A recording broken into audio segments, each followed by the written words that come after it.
भोजपुरी।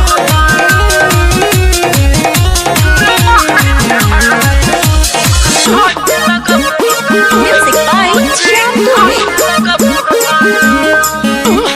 आइल बारू नाच काहे रहता रू पाछे कमे उम्रिए में हो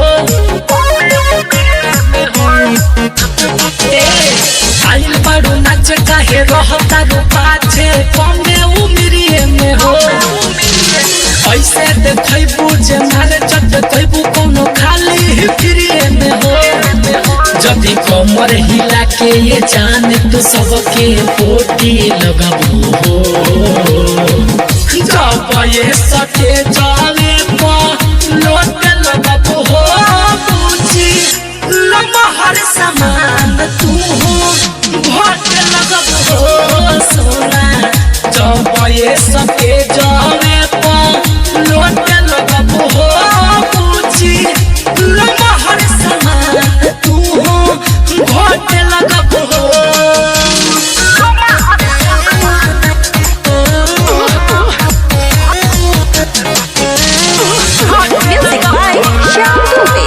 digital recording studio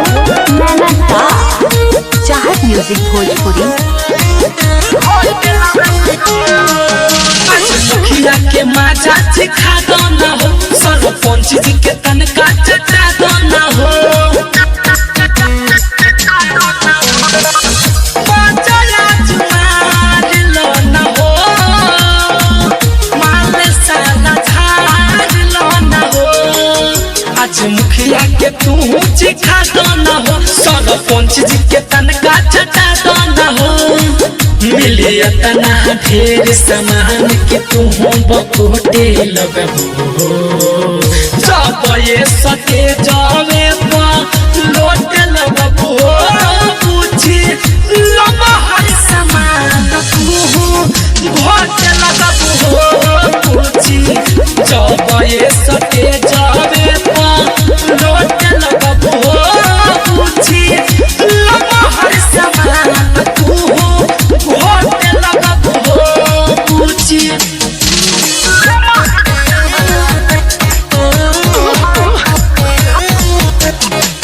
music by Shyam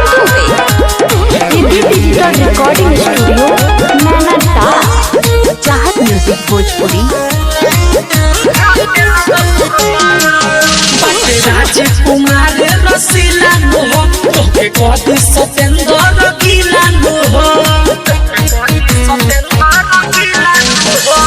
तू नो हिलावत रहो कमर कुदकावत रहो बट राजकुमार रसीला हो तोके कदी सतेंद्र गीला हो जनार्दन धर्म राज के तू टोके लगबू हो जब ये सटे जावे पा लोट लगबू हो पूछी लमहर सामान तू घोट लगबू हो पूछी जब ये सटे जावे पा लोट लगबू हो पूछी लमहर सामान तू घोट लगबू हो पूछी आइल बारू नाच काहे रहता रू पाछे कमे उम्रिए में हो आइल बारू नाच काहे रहता रू पाछे कमे उम्रिए में हो ऐसे देखैबू जे मारे चट कैबू कोनो खाली फिरिए में हो